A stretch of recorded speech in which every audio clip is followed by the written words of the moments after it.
So welcome back to Upsar preparation second part of vlog. So ನೋಡಿ ಒಂದು whistles ತೆಗಿತಾ ಇದ್ದೀನಿ. ಸೆಕೆಂಡ್ ವಿಷಲ್ಸ್ ನೆಕ್ಸ್ಟ್ ವೀಡಿಯೋದಲ್ಲಿ ತೆಗೆದಿದ್ದೀನಿ. So second whistles okay 3 whistles ತೆಗಿಬೇಕು ಓವರಾಲು. ಸೊ ನೋಡಿ ಸೆಕೆಂಡ್ ವಿಷಲ್ ಬರ್ತಾ ಇದೆ. ಸೊ ಥರ್ಡ್ ವಿಷಲ್ ಕಂಪ್ಲೀಟ್ ಮಾಡಬೇಕು.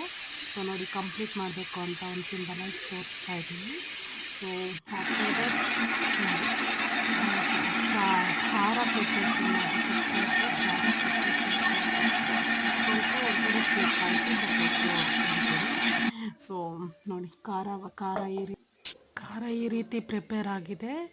ಸೊ ಖಾರಕ್ಕೆ ಇಂಗ್ರೀಡಿಯೆಂಟ್ಸ್ ಎಲ್ಲ ಏನು ಹಾಕಿದ್ದೀನಿ ಅಂತ ನೀವು ಕಾಮೆಂಟಲ್ಲಿ ಬೇಕು ಅಂತಂದರೆ ಬಿಗಿನರ್ಸ್ಗೆ ಸೊ ನಾನು ಹಾಕ್ತೀನಿ. ಸೊ ಒನ್ಸ್ ಫಾರ್ ಆಲ್ ಶೋಧಿಸ್ಕೋಬೇಕು. ಸೊ ಜಾಲರಿ ಮಾಡ್ಕೊಬೇಕು. ಸೊ ಕೆಳಗಡೆ ಏನು ರಿಮೈನಿಂಗ್ ಇರುತ್ತೆ ಅದೇ ಸಾರಾಗುತ್ತೆ. ಸಾರಿಗೆ ಓಕೆ ನೋಡಿ ಈ ಥರ ಸಾರಿಗೆ ಒಂದು ಸ್ಪೂನ್ ಕರೆಕ್ಟಾಗಿ ನಾನಿಲ್ಲಿ ಹಾಫ್ ಸ್ಪೂನ್ ಡಿವೈಡ್ ಮಾಡಿದ್ದೀನಿ. ಕ್ಯಾಮ್ರಾ ಕ್ಯಾಪ್ಚರ್ ಮಾಡ್ತಾ ಇದ್ಮೇಲೆ 1 ಸ್ಪೂನ್ ಕರೆಕ್ಟಾಗಿ ಖಾರನ ಆ್ಯಡ್ ಮಾಡಬೇಕು. ಸೊ ಇನ್ಸ್ಟೆಡ್ ಆಫ್ ಊಟಕ್ಕೆ ಹಾಕ್ಕೊಳ್ಳೋದ್ರ ಬದಲು ಇದಕ್ಕೆ ಡೈರೆಕ್ಟಾಗಿ ಆ್ಯಡ್ ಮಾಡಿಬಿಟ್ರೆ ಸಾರಿಗೆಲ್ಲ ಬೆರೆಯುತ್ತೆ. ಮತ್ತು 5 ನಿಮಿಷ ಬಾಯ್ಲ್ ಮಾಡಬೇಕು.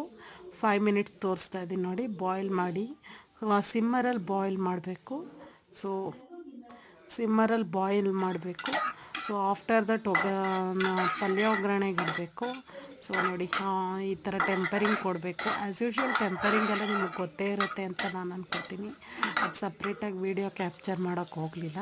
ಸೊ ಒಂದು 2-3 ಮಿನಿಟ್ಸ್ ಕುಕ್ ಮಾಡಬೇಕು ಮೀಡಿಯಮ್ ಫ್ಲೇಮಲ್ಲಿ. ಸೊ ಆಫ್ಟರ್ ದಟ್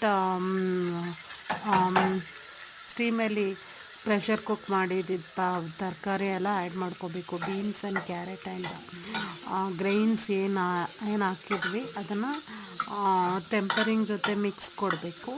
ಸೊ ಒಂದು 5 ಮಿನಿಟ್ಸ್ ಲೋ ಫ್ಲೇಮಲ್ಲಿ ಕುಕ್ ಮಾಡಬೇಕು. ಸೊ ನೋಡಿ ಇದು ಎಲ್ಲರಿಗೂ ಆಲ್ಮೋಸ್ಟ್ ಆಲ್ ಕರ್ನಾಟಕ ಅನ್ಸಲ್ಲ ಗೊತ್ತಿರುತ್ತೆ. ಸೊ ಬಿಗಿನರ್ಸ್ ಈಗ ಪಲ್ಯ ಎಲ್ಲ ಕಲ್ತ್ಕೊತಾ ಇರೋರಿಗೆ ಅದು ಇದು ಹೆಲ್ಪ್ ಆಗುತ್ತೆ. ಸೊ ನೋಡಿ ಉಪ್ಪು ಆ್ಯಡ್ ಮಾಡಿ ಕಾಯಿ ಆ್ಯಡ್ ಮಾಡಿ ಲಾಸ್ಟ್ ಪ್ರೋಸೆಸ್ ಇದಾಗಿದೆ.